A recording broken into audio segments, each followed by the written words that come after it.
I don't really know. Almost at this point, I don't even know what the heck to do, because this is getting absolutely ridiculous. The stream's a little late, as you can probably tell. Not like it hasn't been late before, but well, a lot of technical difficulties. Started up the stream a few times, and it was only getting me like freaking 3 frames a second, which anyone would know that's basically just 3 pictures. That's it. That's all you're getting. Nothing else. My wife's... Okay, you got that all added back in. Sweet. So we got all the tabs back, because there was a little kerfuffle with that when I was dicking around with OBS and Rumble, because for some reason the stream key stopped working. It says that they will need to be refreshed periodically. So it's a good practice. You had to find it again. Yeah, that was a pain in the butt, because I hadn't had to go and find it. Now I know where it's at again, and hopefully I don't ever lose that again. But yeah, pretty freaking terrible. Jeez, yeah, that kind of threw off the groove. I was like all ready to get going, and now I'm just like, my motivation is shot. Absolutely shot. I'm sore. We've had a rough last 2 weeks at work for the most part, doing a lot of more physical labor rather than just sitting there watching my boss dig. So we'll see that. Why? Do you like being the kind of supervisor, how they always represent the supervisor being the one who's watching one person work? Basically, it's like that's all I do is pretty much just spot for my boss. When you got a really good hoe operator in the pipe company, and you're the ground guy, you're his lead pipe layer, you really don't have to do much because he can pretty much get just about anything. You only have to hop down a few times just to get a few tiny things he normally can't get, which is pretty rare when you got a really good pipe foreman like he is. Didn't you say you've been having to use a jackhammer, and then you decided to try to compete against a youngling with doing push-ups? No, jumping jack, not jackhammer.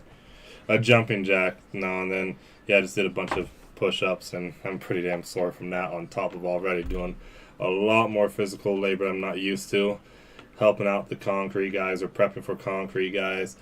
Anyone who's done it knows concrete work sucks ass, really sucks ass. And props to all of them who do it every single day. I hate it. I absolutely hate it. But you still love your job? Mm-hmm. Just don't love the concrete job. It sucks. And don't forget, if you're interested in getting a plate for Utah for the 250th anniversary, you can start ordering it June 1st, and it has to be ordered by July 31st, 2027. Yeah, June 1st, the new license plate goes up for sale for Utah for the 250th birthday of the U.S. Do you want me to pull up a look of it again in case we have any new viewers? Don't even worry about it. I'm pretty sure they all know what it looks like. It's the best looking one announced so far. I haven't heard about any others. We need to look it up again. Yeah, we can always look that up for possibly next week. Oh, and on that note, too, next week we have Guys Night, so there is that going for us. So Guys Night's coming up this next week. We're doing a Halo Night. So if any of the guys see this, Halo Night next week, my place. Yeah, but didn't some people get pissed off at one of your kids? Kept causing some problems? What? Your little man, I think, kept on killing one person over and over again. Oh, yeah, they were surprised at how good my 8-year-old son is at Halo.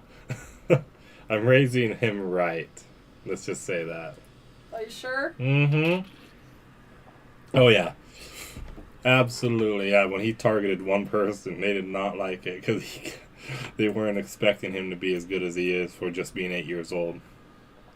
Well, let's get into it. Even though my motivation is shot, let's try and go ahead and get through this. We got a bunch of different stuff pulled up. Primary topics today is we got freaking a couple things from SCOTUS, some Supreme Court rulings that came out that are fantastic, and we also got some more crap on just data centers across the U.S. as a whole, not as whole, whatever. All right, so let's get that first article. Not the Bee. Everyone knows the Babylon Bee, a satire company. Well, Not the Bee reports this: Virginia Democrats appeal of state Supreme Court decision on gerrymandering misspells the words Virginia and senator. As you can see right there, they've got the misspellings of Virginia and senator there. So I guess they had some idiots or retards doing it for them, so I don't know what's going on with that. But it's pretty funny. Scroll down. He's got a picture of the document. Oh my gosh. So if Democrats didn't tell you exactly why they shouldn't be in charge of how elections were run, here's enough proof for you to know. They can't even spell it right, let alone govern themselves. Which is ironic because the party that continually is obsessed with this idea of democracy is trying to wipe out all the Republican vote in their state. At least when Republicans are doing it, we don't pretend to support democracy. We don't like democracy. We like the republic as it is. And we're just counter gerrymandering, all the gerrymandering they started with, because all of New England has 0 frickin' Republican votes. But the update on this, though, is it went to the Supreme Court, their appeal, and the Supreme Court has declined to even hear it. So basically, I told my wife this a while back. I gave her my prediction, like, yo, what's going to happen is it's going to go to the Supreme Court, and I bet you they won't even hear it. They'll be like, this is a state issue inside your state based off the process you guys have established in your Constitution. We don't even care, let alone whether or not they have jurisdiction even matters. This isn't even about whether someone's rights are being violated. This was just about the process. They violated the process. And I think we went over it last week, didn't we, the process they have? Yeah, that it has to go through two. It has to go through votes. An election, 2 votes with an election in between. Mm-hmm. So they have the state legislature has to vote on it. Then it has to have the populace vote on it during their election. So the populace has to be okay with it. But then they also have to have the election. And then after the election, the new state legislator that's been elected has to vote on it again. Effectively kind of like, say it's a really hot issue as to whether or not it should even be passed. Well, what it would effectively do is give the new legislator, in case it was such a hot issue that people actually lost their seats on it or gained seats on it, just the issue being a campaign issue itself would cause those people to gain or lose seats. So basically what it's saying is like, here's this issue, vote on it. All right, vote on it again in the general election, and then the new legislator, in case this was a hot button issue in the campaigns, gets to vote on it again to see if they're going to keep it. And they didn't vote on it with a second legislator, a legislative vote. Well, that's the gist of it, right? Or they did I may not completely even had an election make that? Yet. That's the problem. Or did I completely explain that in the most complicated way I possibly could? Yeah, they didn't really have an election on it, but I think they. Well, no, because they had a popular vote on it, but they didn't have. They tried to go ahead and just get it crammed in, but they didn't have a new legislator vote on it. Yeah, but I don't even know if that legislator voted on it. They might have just kind of shoved it through to get. No, the population. They had to have, unless it was done by a referendum, a ballot initiative, like referendum or whatnot. Yeah. Either way, the state Supreme Court ruled in favor of Republicans, saying, nope, you can't use that map, sorry. And then now they appealed it to the federal Supreme Court. The Supreme Court said, we're not even going to hear this because this isn't either something they don't care about, or they don't even think that they need to rule on it at all, just because it's a state constitution issue with a process issue, and no one's rights are being violated pretty much. Yeah, but they're also now looking at the option of they want to put a age limit on their Virginia state Supreme Court, so all of them in there can get kicked out and get who they want. Yeah, so that was one of 2 options they were trying to do to overthrow this Supreme Court decision. One was appeal to the U.S. Supreme Court, which got shot down already.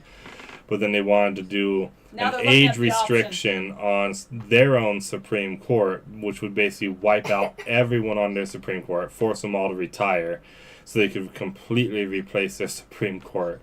Which, if that doesn't scream anti-democratic, I mean, I don't know what does. I think they were going to put an age limit of around 54 years, so to guarantee every single one of them's too old. If we don't get our way, let's wipe out the entire Supreme Court and get a new one that will vote our way.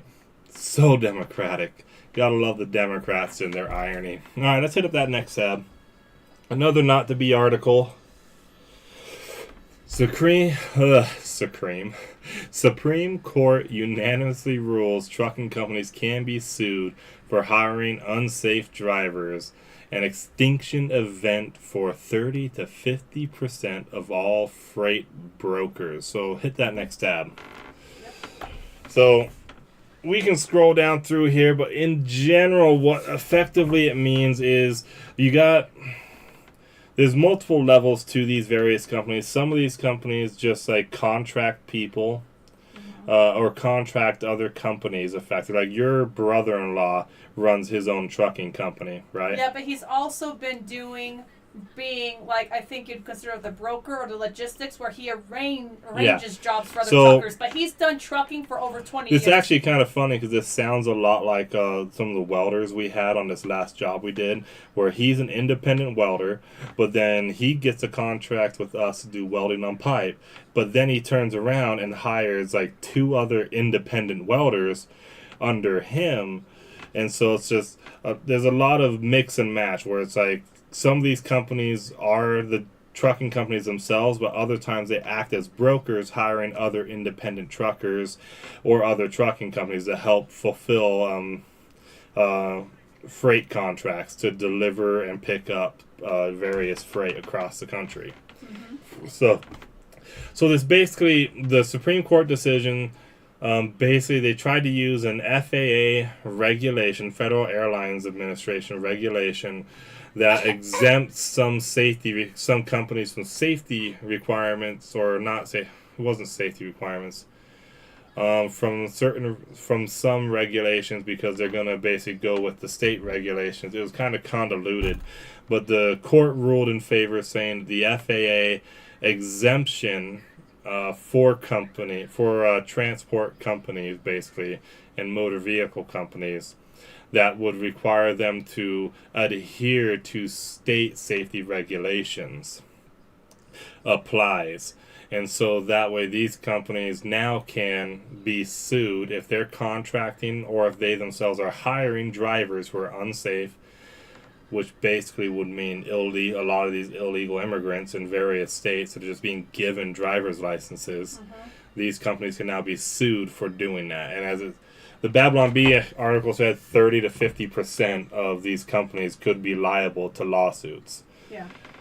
Now, to be fair, that's if one of their drivers is involved in an accident. If all their drivers do a good job, then it's not an issue. Mm-hmm. But let's scroll down through the article. There was some actually really interesting information you had highlighted in here, but I know there's a lot highlighted here. Keep scrolling down. There was a spot where it talked about 130 right in here, 3 days. An argument about it is they argued they should not be held responsible for safety screenings, as they say it's the role of the federal government to license haulers.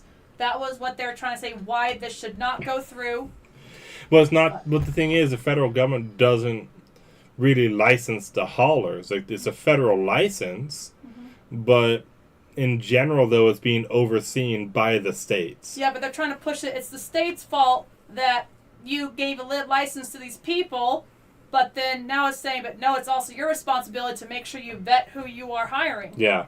So the CBS News investigation documented how thousands of trucking companies have evaded federal oversight by reincarnating under new names. Yeah. The investigation found dozens of such companies that have hauled loads brokered by C.H. Robinson, some resulting in severe crashes. Yeah, so if you're not understanding what happened, basically what's going on is these companies, they have a bunch of accidents, and then before they actually get an investigation from the federal government for having so many accidents, they'll effectively shut down, start up a new LLC, a new company, and then transfer all of their freaking materials and equipment over to that new company. And so the old company that has the bad record is now dead. It's just a shelf company, basically, or a shell company. And the new company now has a clean record, even though it's all the same drivers, all the same equipment and everything, but it's a whole new company, so it doesn't have that same record. Like right here, one example, in 2022, Christmas Eve crash in Ohio that killed 4 members of a single family.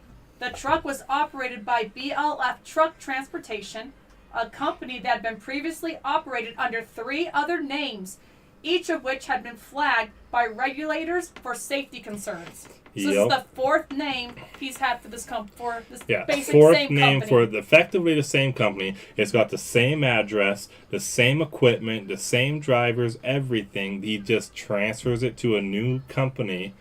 as he starts up the new companies to prevent to just get a fresh record before he gets an investigation on the old one. And Alexander Delgado, the operator of BLF, testified in a deposition obtained by CBS News that a representative from C.H. Robinson coached him to open up another trucking company after his previous company faced a government shutdown for safety problems. Exactly what I was saying. Scroll on down. I know there is something. Oh, yeah, right there. That's messed up. The Department of Transportation records found the government approved at least 10,000 of these reconstituted chameleon carriers. Carriers. Since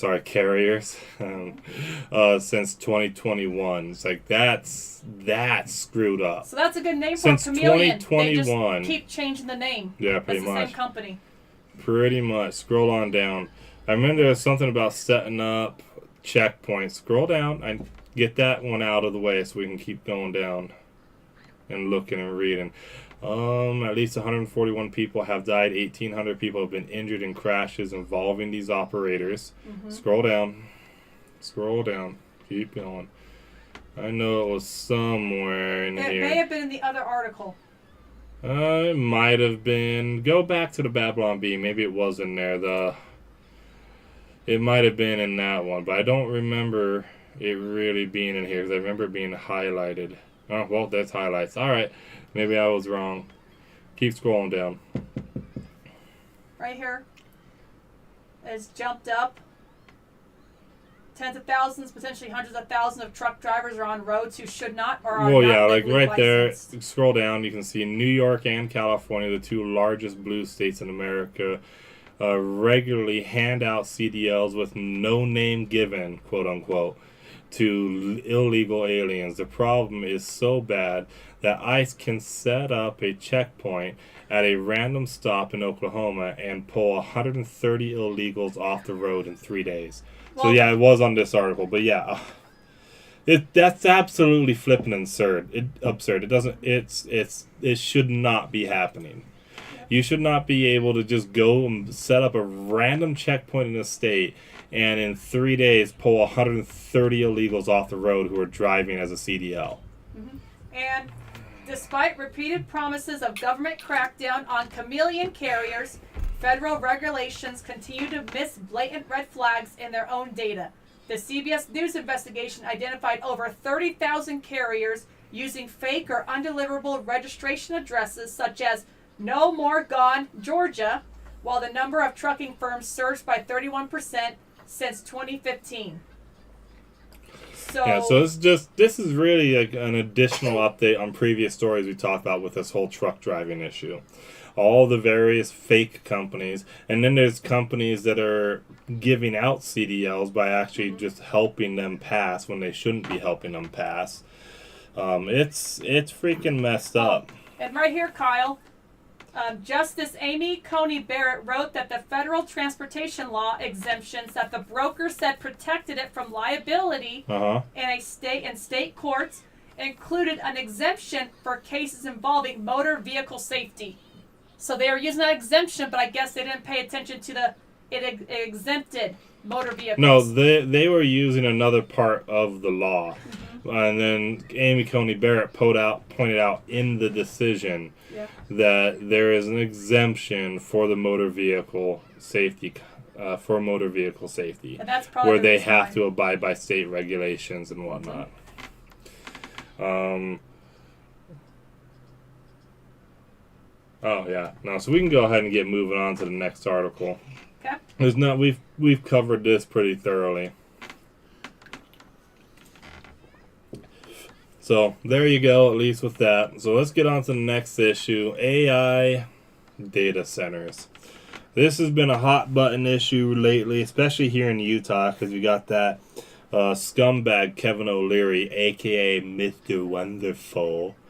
Not really that wonderful right now when he's trying to cram this down Utah's throat. He's a lying scumbag, and I will say he's a lying scumbag because there is a lot of conflicting information coming out of his own damn mouth when it comes to what's happening with that. And hopefully It looks like on the 30th, Saturday the 30th this month, we'll go ahead and do a live stream specifically on that data center. Because you're trying to get a guest. Oh, I've got a guest that's coming. Our friend Brandon. He's a delegate here in the state of Utah. At least last I remember, he was a delegate here in the state of Utah. But then he also has family who are in the industry that deals with not AI data centers, but things built for AI data centers. He might be getting another guest that would come on with us as well. So we'll see. But he's got a lot of information on it, a lot of scientific information he's going to prep and bring. So we'll be ready to go. Or are you getting lonely and you wish you had some co-hosts? I am getting a little lonely with just you and me. Don't worry. The guys will be back soon. They're just still dealing with some personal stuff. Not so personal. You guys know what it is. We all know what it is. But we just won't talk about it. Because, you know, number one rule of Fight Club is you don't talk about Fight Club. But they're both doing good. They haven't come back early, which is a good sign. So scroll up. You guys probably read this. AI data centers are targeting unincorporated rural areas to bypass growing bans and regulations. Just like what's happening in Box Elder? Yes. So this is the thing. Kevin O'Leary is claiming that, oh, this operation is coming from China. This opposition is coming from China, and these people are being bussed in. And it's like, really? Are they, though? When everywhere you go in the country, there are cities banning or putting moratoriums on new data centers because they're getting sick of these data centers. Like the one in Georgia that was just shown that they've stolen 30 million gallons of water, and they're stealing it so fast that people in the area noticed that their water pressure went down. Mm-hmm. And we actually looked up the numbers, and that data center stole almost 30 million gallons of water, and it said it was about 44 Olympic-sized pools. And we did a calculator. What it calculates to is if you're looking at the way water is measured in agriculture and whatnot and in water rights, it's measured in acre feet, and it's 92.06 acre feet is what 30 million gallons is. It's like if you look at the grand scheme, the amount of water we're talking about is not very much, but compared to like how much it rains, for example, in Box Elder County every year. But those little bits add up, and not all of that goes to the Great Salt Lake either. Some of that just goes into the groundwater in the area. Some of it becomes runoff that runs into the Great Salt Lake. So the question is exactly how much is it over that period of time, and how much are we losing, how much are they taking, and whether or not they even have a closed system, which I don't know if they will, and I haven't heard a confirmation that they will, so I could only assume that it wouldn't be. And the Box Elder Data Center wants about 13,000 acre feet of water. 1,900. Yeah. 1,000, well, I know. That's the total long term. But just for the startup and also construction, they want initially 1,900 acre feet. Mm-hmm. And that 30 million gallons was 92.06 acre feet. So if they want 92 acre feet, which is way more than you'll ever need for construction, which means the overwhelming majority of that is just for the data center, the initial construction of the data center, not the full expansion, because they're not going to build it all at once. They're going to be expanding it out, but it's absolutely absurd how much water they want. But that's still ridiculous when you think about it. 92 acre feet versus 1,900, and that is 30 million gallons of water. Yep. That's a lot of water. And how much was it saying? They were wanting 13,000 total? Yeah, because they were getting... They supposedly were buying the land with 3,000 acre feet, and they were doing a contract close by of another 10,000 acre feet. So they want 13,000 acre feet, roughly. Yeah, clear. That is a lot of water. When 30 million gallons was only 92. That's 30 million, yeah. Um,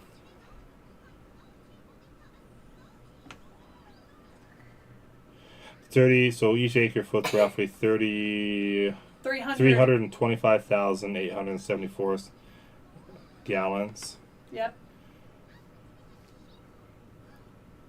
So then we'll times that by 13,000, which my calculator will probably say all sorts of weird shit. Holy shit. Yeah, how much water is it roughly? Just do a something point. Yeah, Trillion. it's 4.236367586 billion gallons. So 4.3 billion gallons roughly. And that could be just a year, not even every single year. Yeah, well, that's the other problem. That's probably a year. And yeah, it rains, I think it was just over 1 trillion gallons of Like water. 4 trillion? I think it's roughly was 4 trillion. Are you sure it was 4? I don't think it was 4 trillion. It's just you have to supply houses, supply everything. You need Well, more I than know, 4 but I billion. think it rains is just over 1 trillion gallons of water in Box Elder County. But then not all of that goes. What is it? Yeah, not all of that actually goes into the Great Salt Lake. Because you got, of course, the farms that are using it up. A lot of it's going into groundwater in general. A lot of it's just going into groundwater. But then you have also the farms that use it, all the people that use it, but then that goes to waste processing facilities. Evaporation happens in the process. Yep. So it's like, the question is whether or not how much of a difference will it actually make is the real question, and whether or not they're going to have a closed loop system. But nobody really wants it. And to be fair, at least to the Box Elder County Commissioners, it sounds like some of them, or at least one, maybe more of them, may have been kept in the dark, and a lot of it was hidden from them. Like they weren't using the term data center; they were just using the Stratus project and whatnot. And META project. And it got on their agenda. Then 2 days later, META passed it. Yeah. And that's when the public found out it was a data center. So that's why we think they had no clue. And the thing is, one of them said that META was very apologetic and sheepish, yes. That they didn't bring him in sooner. About that they didn't bring him in sooner. And it's like, oh, so these guys knew it was going to be controversial and purposely blindsided the county commission on this. Like, if I was the county commissioners, I would just sack the project immediately. I would freaking go in there and zone the land as agricultural purposely to just prevent them from building there. Like, if the way they got blindsided by this is absolutely disrespectful, and out of pure principle, they should do everything they can to railroad that project. Just stop it. Mm-hmm. But, so, the article that we're talking about, data center developers... Sorry, we got off on that. There's a lot on this Utah data center project. And you want to talk about it, but we need your guest too. I know. So, data center developers are increasingly turning to unincorporated rural land amid growing opposition in towns and cities across the United States. Yeah, so what's happening is they were building in cities only to find out that they raise the costs of everything when they show up, and so no one likes them. So now cities are banning them. Some have outright banned them. Some of them put moratoriums down. So it's just like, we're not going to ban them, but there can't be any more put here. And whatnot. So it's just they're coming in with all this grandiose talk about how great they'll be for the area, and then everyone hates them. Everyone hates them. I'm guessing everyone on the left and the right that I'm hearing from in Utah don't want this data center here. It's the only thing that seems to be bringing the left and the right together in Utah, is that we don't want more data centers. Mm-hmm. We already have a few. We don't like them. We've never liked them. I understand why Utah is such a good choice for it, but get the hell out of our frickin' state. Mm-hmm. So they're going, and the reason they're doing this by going to unincorporated lands, in other words, county lands, is effectively just a way to bypass a lot of the scrutiny that comes with city planning and city engineers and various permit approval processes, and also oversight from the cities as well. Yeah, so sites outside municipal boundaries can allow developers to bypass some city level approvals, including council action, rezoning, and related land use reviews, which have become major obstacles for new data centers because no one wants them around. And we don't want them in Utah.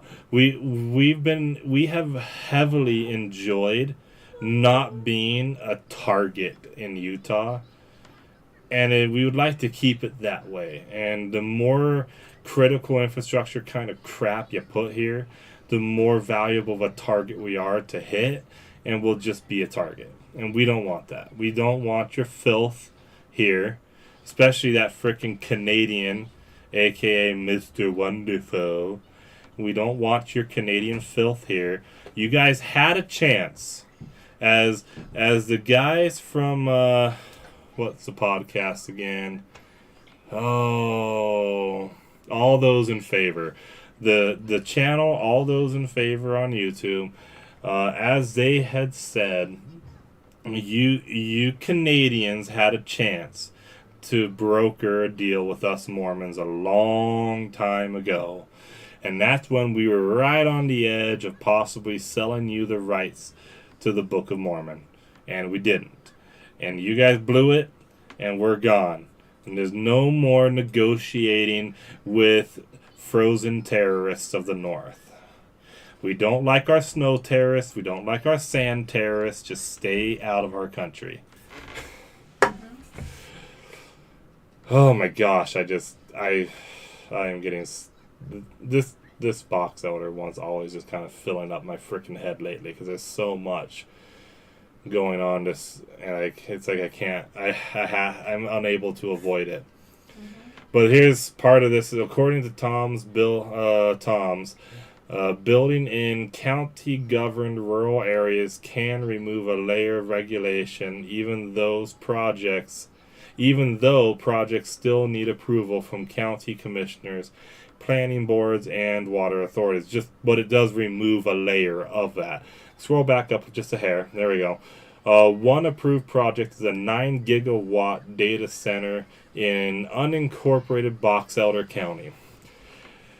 Kevin O'Leary's